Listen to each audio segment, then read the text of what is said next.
एक बार कृपया बताएं कि क्या आप लोग मेरी आवाज़ सुन पा रहे हैं। कृपया कंफर्म करें कि क्या आप लोगों को मेरी आवाज़ ठीक से सुनाई दे रही है या फिर नहीं दे रही। एक बार हाँ, कृपया बताएं। आ रही है। चलिए, आपको आवाज़ मैं इस बात को लेकर अब सुनिश्चित हूं कि आपको मेरी आवाज़ सुनाई पड़ रही है। तब भी एक दो लोग कंफर्म कर दीजिए। नमस्कार, बहुत बहुत स्वागत है आप सभी का स्टडी IQ IAS हिंदी के इस कार्यक्रम में। मेरा नाम है अतुल जैन और आप लोग जानते हैं कि इस कार्यक्रम में मैं आप सबके सामने आज के दिन की जो बड़ी खबरें होती हैं, जो प्रमुख खबरें होती हैं, ऐसे खबरों के बुलेटिन्स आपके सामने लेकर आता हूं। छोटे छोटे छोटे छोटे एपिसोड्स के माध्यम से जो दिन की महत्वपूर्ण खबरें हैं वो मैं आपके सामने लेकर उपस्थित होता हूं। तो आज का जो पहला समाचार है वो बहुत शुभ नहीं है, बहुत अच्छा नहीं है। भारत के मेरे विचार में अब तक के महानतम कृषि वैज्ञानिक और शायद दुनिया के महानतम कृषि वैज्ञानिकों में से एक MS स्वामीनाथन साहब का आज सुबह चेन्नई में निधन हो गया। तो MS स्वामीनाथन साहब जो थे 98 साल के थे, काफी वृद्ध थे, 98 ईयर्स के थे। 1925 में उनका जन्म हुआ था। और भारत में जब भी हम हरित क्रांति की बात करते हैं, भारत में हम जब भी ये कहते हैं कि आपको मैंने बहुत बार पढ़ाया है कि किस तरह से भारत एक ऐसा देश था जहां पर लगातार अकाल पड़ते थे, और ऐसा देश था जहां पर हमारे पास खाद्यान्नों की कमी होती थी, जहां पर देश के प्रधानमंत्री को यह अपील करनी पड़ती थी कि भाई देश में खाद्यान्न की कमी है तो देशवासी एक समय खाना कम खाएं। इस तरह की चीजें हमको करनी पड़ती थी। उस देश को अगर हम एक वैज्ञानिक तरीके से एक ऐसे देश में परिवर्तित कर पाए कि हम दुनिया में खाद्यान्नों के सबसे बड़े उत्पादकों में से एक बने और एक बहुत बड़े निर्यातक बने, कि दुनिया के बहुत सारे देश अब खाद्यान्नों के मामले में हमारे निर्यात पर निर्भर करते हैं, तो इसका पूरा श्रेय जो जाता है वो MS स्वामीनाथन साहब को जाता है। तो MS स्वामीनाथन साहब आज सुबह अब से कुछ समय पहले न्यूज आई, कुछ अब से 15-20 मिनट पहले, कि उनका चेन्नई में उनके घर में देहांत हो गया। थोड़ा सा मैं आपको आज MS स्वामीनाथन साहब के बारे में बताऊंगा। बस यही आज की हमारी चर्चा है। बहुत बड़े वैज्ञानिक थे, भारतीय इतिहास के अब तक के सबसे बड़े कृषि वैज्ञानिक थे। जल्दी से उनके बारे में एक बार जान लेते हैं। तो MS स्वामीनाथन साहब का आज सुबह चेन्नई में उनके घर में देहांत हुआ। 98 वर्ष के वो थे। 1925 में वो पैदा हुए थे। ठीक है, 1925 में वो उनका जन्म हुआ था। कुंभकोणम नाम की जगह थी मद्रास प्रेसिडेंसी में उस समय, वहां पर वो पैदा हुए थे।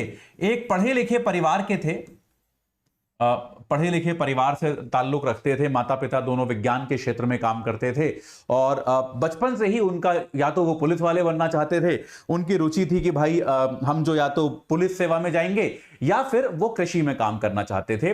बचपन से ही उनके पिता जो थे वो महात्मा गांधी के सहयोगी थे, महात्मा गांधी के साथ काम करते थे। तो उसके कारण उनका विचार जो था वो कृषि में, क्योंकि गांधी जी आपको पता है एक ग्राम स्वराज की बात करते थे, तो महात्मा गांधी के सानिध्य के कारण उनका विचार जो आया उनके परिवार का वो कृषि के क्षेत्र में आया और कृषि विज्ञान में उनकी रुचि होनी शुरू हो गई। धीरे धीरे अपनी शिक्षा दीक्षा उन्होंने ली, अपना ग्रेजुएशन किया, पोस्ट ग्रेजुएशन किया, और जल्दी ही सबको समझ में आ गया कि ये कोई सामान्य व्यक्ति नहीं है, ये एक बहुत बड़ा वैज्ञानिक बनने वाला है। ये बात धीरे धीरे समझ में आ गई। तो युवा वैज्ञानिकों के लिए देश में जो भी सम्मान होते हैं वो उनको मिलने शुरू हो गए। उन्होंने डबल ग्रेजुएशन किया, अपनी PhD की, ये सारी चीजें की, और साथ के साथ केवल 36 वर्ष की आयु में उनको शांति स्वरूप भटनागर पुरस्कार भी मिला। आपको याद होगा, आपको हाल ही में मैंने पढ़ाया था, जो देश में उभरते हुए वैज्ञानिकों के लिए होता है। शांति स्वरूप भटनागर पुरस्कार के से उनको नवाजा गया 1961 में। अब इंपॉर्टेंट चीज क्या है, 60 का दशक आते आते यह बात सिद्ध हो गई कि भाई भारत में कृषि की एक बहुत बड़ी समस्या है। देखिए, इस प्रॉब्लम को समझने की कोशिश करते हैं कि 60 के दशक आते आते यह बात क्लियर हो गई कि भाई हमारे यहां जिस तरह से हम कृषि कर रहे हैं, हम क्या कर रहे थे, अपनी कृषि में इंक्रीमेंटल सुधार कर रहे थे। इंक्रीमेंटल सुधार क्या होता है कि आप अभी मान लो फॉर एग्जांपल, आप अगर अभी 10 टन आपकी पैदावार है, तो आप यह कोशिश कर रहे हो कि किसी तरह से अगले वर्ष वो 10.2 टन हो जाए, है ना। यह होता है इंक्रीमेंटल सुधार, कि आप धीरे धीरे धीरे धीरे आप अपने सुधार को बढ़ाने की कोशिश कर रहे हो, लेकिन देश के सभी नीति निर्माताओं को, देश के वैज्ञानिकों को, देश की सरकारों को यह बात क्लियरली दिखाई दे रही थी कि यार ये इंक्रीमेंटल सुधार से भारत का काम नहीं चलेगा, कि भारत में जो मांग थी और जो आपूर्ति थी उसके बीच में इतना बड़ा गैप था कि अगर आप ऐसे आप उत्पादन को बढ़ाते रहते तो शायद आपको 25 से 50 साल लग जाते जब आप अपना उत्पादन जो है मैच कर पाते। और याद रखिए, आपकी आबादी भी तो बढ़ रही थी, साथ के साथ आपकी जनसंख्या भी बढ़ रही थी। तो यह बात क्लियर हो गई कि यार हमको कृषि के क्षेत्र में कुछ तो क्रांतिकारी बदलाव करने पड़ेंगे। और यहां पर इस समय नॉर्मन बोरलॉग नाम के एक वैज्ञानिक थे जिनको नोबेल पुरस्कार भी मिला, माफ कीजिएगा, नॉर्मन बोरलॉग, जिनको हम हरित क्रांति का जनक कहा जाता है, दुनिया भर में हाई यील्डिंग क्रॉप्स का जनक कहा जाता है। इन्होंने क्या किया, इन्होंने कुछ नई प्रकार की फसलों का उत्पादन किया। नॉर्मन बोरलॉग नाम के जो कृषि विज्ञानी थे, इन्होंने कुछ नई प्रकार की फसलों का उत्पादन किया कि भाई इन फसलों के जरिए हम अपनी जो पैदावार है उसको बढ़ा सकते हैं। ये सारी चीज वो उन्होंने करनी शुरू की। तो एमएस स्वामीनाथन ने क्या किया, देखिए उस समय वो कितने युवा रहे होंगे, 1925 में पैदा हुए थे, तो 40 वर्ष के आसपास के रहे होंगे, लेकिन उस समय उन्होंने इनिशिएटिव लिया और नॉर्मन बोरलॉग के साथ उन्होंने एक तरह से टाई अप किया, उनके साथ काम किया और उनके साथ मिलकर उन्होंने भारत के लिए, भारत के अनुकूल, और जहां पर मैं भारत कह रहा हूं आप साथ में पाकिस्तान को भी जोड़ लीजिए, उन्होंने भारत के अनुकूल जो है फसलों की नस्ल का उत्पादन किया। यह पूरा एक वैज्ञानिक काम था, इसमें इन्होंने पूरा योगदान दिया और भारत में इन्होंने ये सब करके, जो भारत में जिसको हम कहते हैं हरित क्रांति, ग्रीन रेवोल्यूशन, उसका उत्पादन किया। एक तरह से भारत में हरित क्रांति आई, भारत में फसलों के नए प्रकार आए, ठीक है, वो नए प्रकार की फसलें भारत में उगनी शुरू हुई। शुरुआत में केवल, जैसा आप जानते हैं, पंजाब हरियाणा में उगनी शुरू हुई, पश्चिमी उत्तर प्रदेश के कुछ भागों में उगनी शुरू हुई, फिर धीरे धीरे वो आंध्र प्रदेश गई, फिर उसके बाद वो धीरे धीरे कम से कम उत्तर भारत में, तो समूचे उत्तर भारत में बिहार बंगाल तक भी चली गई।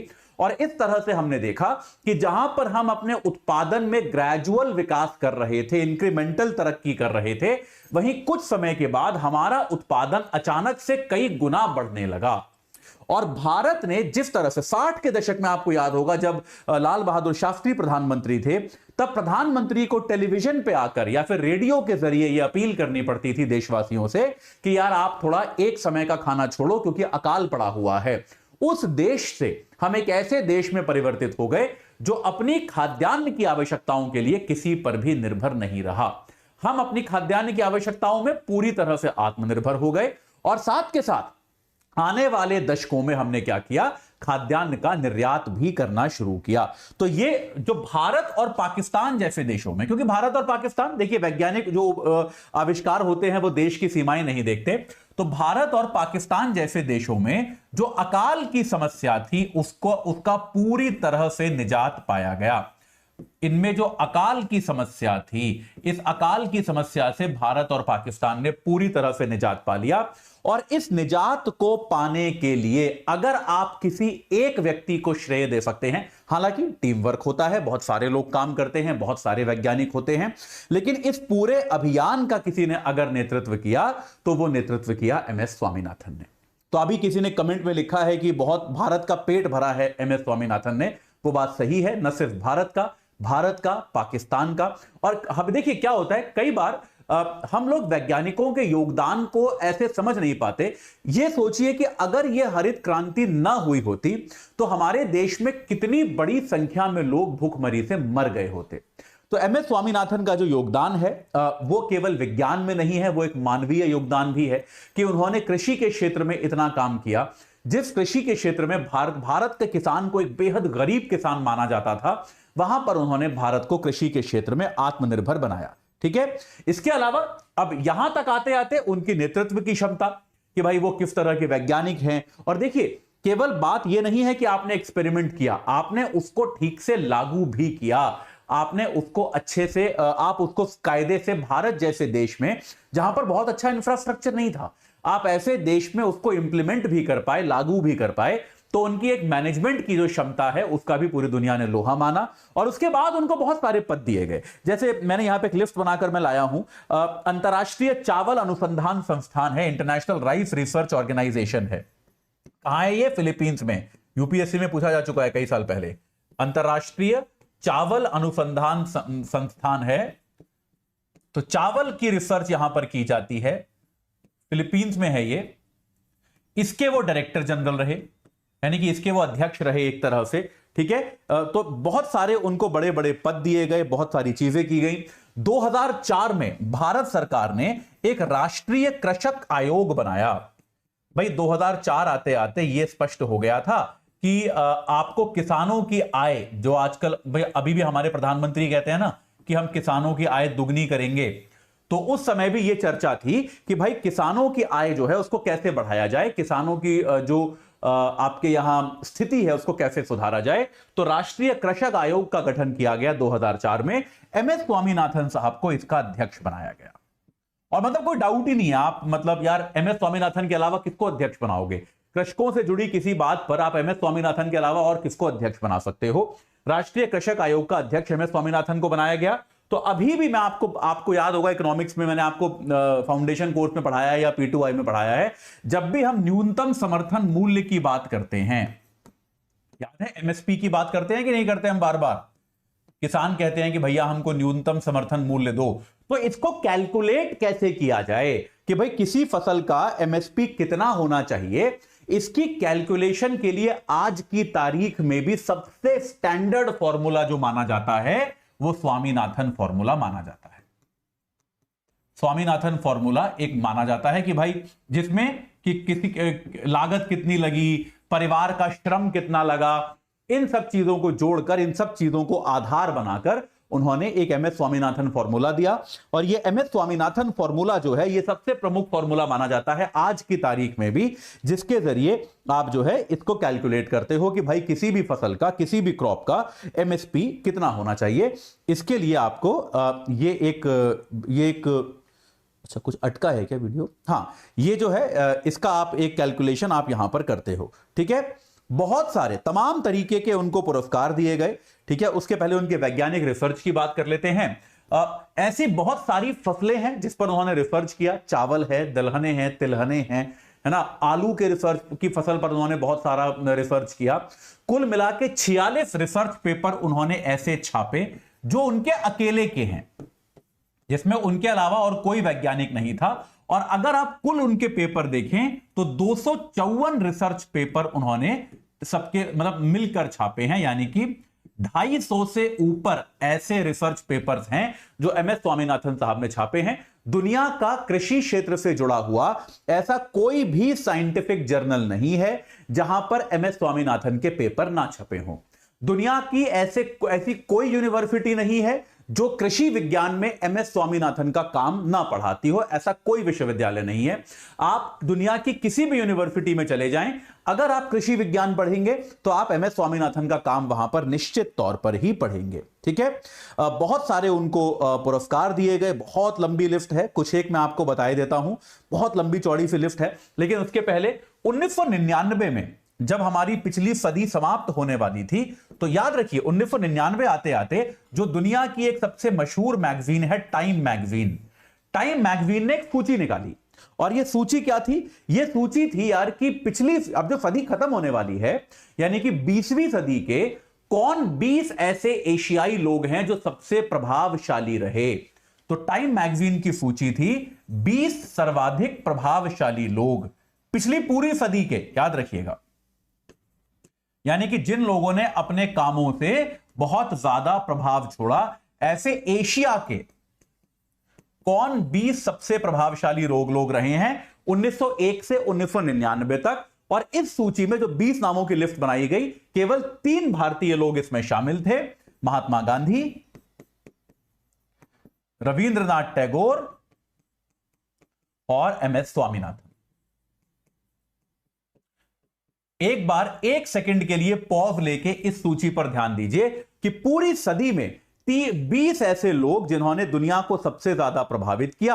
अब उनमें जो 3 भारतीय लोग आए उस सूची में, गांधी, टैगोर और स्वामीनाथन, ये 3 लोग उस सूची में शामिल थे। इससे आप इनके काम का प्रभाव समझ सकते हैं कि विश्व जो है, दुनिया जो है, वो इनके काम से कितना प्रभावित थी, दुनिया जो है वो इनके काम को कितना सम्मान देती थी। ठीक है, सम्मानों की बात करें तो भारत सरकार के जो सरकारी सम्मान हैं, जैसे पद्मश्री, मतलब इन्हें भारत के दूसरे, तीसरे और चौथे जो सर्वोच्च पुरस्कार हैं वो सारे मिले, पद्मश्री, पद्म भूषण और पद्म विभूषण, तीनों से इन्हें सम्मानित किया गया। ये तीनों पुरस्कार जो है एम एस स्वामीनाथन साहब को दिए गए, पद्मश्री, पद्म भूषण और पद्म विभूषण तीनों इनको दिए गए। इंदिरा गांधी पुरस्कार इनको दिया गया। शांति स्वरूप भटनागर के बारे में मैं आपको बता ही चुका हूं, शांति स्वरूप भटनागर पुरस्कार वो इनको मिला ही था। बहुत लंबी सूची है, तो आप मतलब बहुत सारे पुरस्कार हैं जिसमें आप बहुत लंबी चौड़ी लिस्ट एक बना सकते हैं। रैमन मैग्सेसे अवार्ड इनको मिला, जो बहुत प्रतिष्ठित अवार्ड है। मैग्सेसे पुरस्कार इनको मिला था 1971 में अपनी शानदार सेवा के लिए। और राष्ट्रपति एपीजे अब्दुल कलाम ने इनको एक बार सांसद भी बनाया, एक बार इनको राज्यसभा में भी नामित किया गया, तो ये राज्यसभा के सांसद भी रहे 2007 से 2013 तक। 6 वर्ष का कार्यकाल था इनका, 2007 से 13 तक। ये एक नॉमिनेटेड सदस्य के तौर पे, नामित सदस्य के तौर पे भारत की राज्यसभा के सांसद भी रहे। जब ये राज्यसभा में भी थे उस समय इन्होंने प्रयास किया कि महिला कृषक जो होती हैं उनके अधिकारों के लिए एक बिल लेकर आया जाए, लेकिन जैसा प्राइवेट मेंबर बिल्स के साथ भारत में हमेशा होता है कि उस बिल पर कोई कार्रवाई हो नहीं पाई। लेकिन एक बिल इन्होंने प्रस्तुत किया, जो कि अपने आप में बड़ी रेयर बात है कि नामित सदस्य जो है वो कोई कानून लेकर आ रहे हैं, कोई बिल लेकर आ रहे हैं, ऐसा कभी नहीं होता, ऐसा बहुत कम यहां पर हो पाता है। तो यार ये इस तरह के कुछ इनके योगदान थे। हरित क्रांति को लेकर जैसे एक कॉन्सेप्ट है ग्रीन रेवोल्यूशन, हमको पता है ना 60s के दशक में ग्रीन रेवोल्यूशन हम बुलाते हैं हरित क्रांति को। तो 90 के दशक आते आते एम एस स्वामीनाथन ने कहा कि हमको ग्रीन रेवोल्यूशन नहीं, ये शब्द याद रखिएगा, हमें ग्रीन रेवोल्यूशन नहीं, हमको एवर ग्रीन रेवोल्यूशन की आवश्यकता है। हमको एवर ग्रीन रेवोल्यूशन यानी कि सदाबहार क्रांति। देखिए इसका फर्क क्या है। ग्रीन रेवोल्यूशन आप ये मान सकते हैं कि भाई हमने एक बार ऐसा कर दिया कि अपने उपज को बहुत बढ़ा दिया, तो ये तो हो गई ग्रीन रेवोल्यूशन। क्रांति एक बार होती है ना, कुछ समय के लिए, कभी भी बहुत लंबी क्रांति तो होती नहीं, क्रांति छोटी सी चीज होती है, क्रांति की परिभाषा ही ये है। लेकिन एवर ग्रीन रेवोल्यूशन का मतलब ये है कि भाई एवर ग्रीन रेवोल्यूशन का मतलब ये है कि इस पूरी प्रक्रिया को हम जो है सदा चलाते रहें, कि हमें कभी भी इससे नजर नहीं हटानी है। हमारी कृषि की उपज को हम बार बार बढ़ाते रहना पड़ेगा, तभी जाके हमारा देश जो है वो एक सही दशा में पहुंच पाएगा। इस पूरी प्रक्रिया को इन्होंने एवरग्रीन रेवोल्यूशन का नाम दिया। इन्होंने उस पर किताब भी लिखी। आई थिंक तत्कालीन प्रधानमंत्री मनमोहन सिंह साहब ने इसका विमोचन भी किया था जब इस पर इन्होंने किताब लिखी थी। काफी चर्चित पुस्तक रही है, काफी ज्यादा इस पर चर्चाएं की गई कि एवरग्रीन रेवोल्यूशन का जो कॉन्सेप्ट है उसको कैसे आगे लेकर जाया जाए। तो एम एस स्वामीनाथन साहब का यह जीवन रहा। उन्होंने किसानों के लिए, देश की खाद्य सुरक्षा के लिए अपना पूरा जीवन लगाया। एक लंबा परिपूर्ण जीवन उन्होंने गुजारा। 3 बेटियां हैं उनकी जो कि अलग अलग क्षेत्रों में काम करती हैं, विज्ञान और समाज से जुड़ी हुई हैं। तो एक परिपूर्ण जीवन उन्होंने जिया और आज 98 साल की उम्र में आखिरकार उनका देहांत हो गया। तो यार यही खबर थी, यही न्यूज़ थी जो मेरे को आपको बतानी थी। और मैं वही बोलता हूं कि यार देखिए, काम रिसर्च बहुत लोग करते हैं, लेकिन कुछ लोगों का काम ऐसा होता है जो करोड़ों लोगों के जीवन को परिवर्तित कर जाता है, उसको बदल जाता है। एम एस स्वामीनाथन उस तरह के व्यक्ति हैं जिनका काम, जिनका योगदान जो है उसने वास्तविकता में करोड़ों लोगों के जीवन को बेहतर बनाया, उसने करोड़ों लोगों के जीवन को बचाया। तो एम एस स्वामीनाथन साहब को हम लोग याद रखें और उनके कामों को भी हमेशा याद रखें, यही मैं आप लोगों से चाहता हूं। एक बार जाने के पहले आपके प्रश्न भी देखूंगा।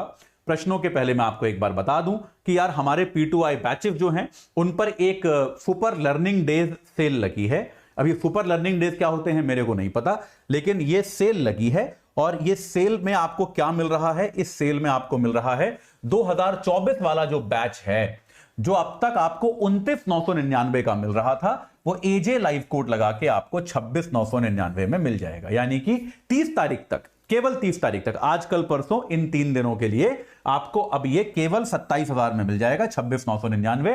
अब तक कितने का था? 30 का था। ऐसे ही 2025 वाले जो बच्चे हैं उनके लिए जो कोर्स हमारा 36,000 का था, 35,999 का, आप एजे लाइव कोड लगा के उसको 33,000 में प्राप्त कर सकते हो, 32,999 में। तो अब आपके पास ये अवसर है, अगर आप इन कोर्सेज से अब तक जुड़े नहीं हैं, अपनी तैयारी की प्रक्रिया को आपने सुचारू नहीं किया है, तो आप उसको तुरंत कर दें, इसमें और देर ना करें। ठीक है, ये दोनों कोर्सेज पे 3-3 हजार रुपए की छूट है केवल 30 तारीख तक। इससे सस्ते ये कोर्स कभी नहीं बिके हैं आज तक, इससे सस्ते नहीं बिकेंगे। तो आप जो है जल्दी से इनसे जुड़ जाइए, ये मेरा आपसे आग्रह है। चलिए, एजे लाइव कोड याद रखिएगा। जल्दी से मैं आप लोगों के एक बार प्रश्न देख लेता हूं, क्या प्रश्न है। विश्व के प्रमुख हीरो बोरलॉग और MS स्वामीनाथन, बिल्कुल सही बात है। दलहन और तिलहन के क्षेत्र में भी ऐसा ही कुछ करने की आवश्यकता है, किया जा रहा है। वैज्ञानिकों का हम गरिमापूर्ण मस्तिष्क का फायदा हमसे, बिल्कुल सही बात है। वैज्ञानिकों का जो मस्तिष्क होता है, उनका जो योगदान होता है, उसका एक सामाजिक फायदा हम सब उठाते हैं। हम सबका जीवन जो है उनके लिए उनका ऋणी है निश्चित तौर पर। हिंदू वाली आपकी क्लास से सारा करंट अफेयर्स हो जाएगा। अरे यार शशांक राणा, ये लग रहा है आप नए नए जुड़े हो। भाई मैं कितनी बार बता चुका, इस क्लास में मैं केवल संपादकीय कराता हूं, तो संपादकीयों के बाहर की जो खबरें हैं उनके लिए आपको ये जो मेरे बुलेटिन आते हैं इनको भी सुनना पड़ेगा, तो हो जाएगा। ठीक है। MGRT, MS स्वामीनाथन, ये क्या है भाई? चलिए पता नहीं। राज्यसभा में सदस्यों को कैसे चुना जाता है? यार अब ये यहां तो नहीं बताऊंगा आपको मैं। राज्यसभा में सदस्य जो होते हैं आमतौर पे कुछ एक सिलेक्शन पैनल होता है, बताऊंगा कभी और, ये आज के इसका टॉपिक नहीं। लेकिन हाँ, 12 सदस्य नामित किए जाते हैं, जिसको राष्ट्रपति यानी कि भारत सरकार नामित कर सकती है। स्वामीनाथन साहब को उसके तहत ही चुना गया था। भारत रत्न नहीं मिला। हाँ, इनको भारत रत्न नहीं मिला। भारत, लेकिन ठीक है, मतलब कोई MS स्वामीनाथन इस तरह के व्यक्ति हैं कि उनको किसी पुरस्कार की जरूरत नहीं है। मतलब आप MS स्वामीनाथन को पुरस्कार देने से पुरस्कार का सम्मान बढ़ता है, MS स्वामीनाथन का नहीं। ठीक है। P2I में आप नहीं पढ़ाएंगे, मैं भी पढ़ाऊंगा, बिल्कुल पूरी तरह से मैं भी पढ़ाऊंगा। इकोनॉमिक्स का एक बड़ा हिस्सा निश्चित तौर पे मैं पढ़ाऊंगा। ठीक है। चलिए, तो इस समाचार के से जुड़ने के लिए आप सभी का बहुत बहुत धन्यवाद। मैं आपसे मिलूंगा अगली खबर के साथ, वरना 4 बजे हिंदी में हिंदू के साथ तो आपके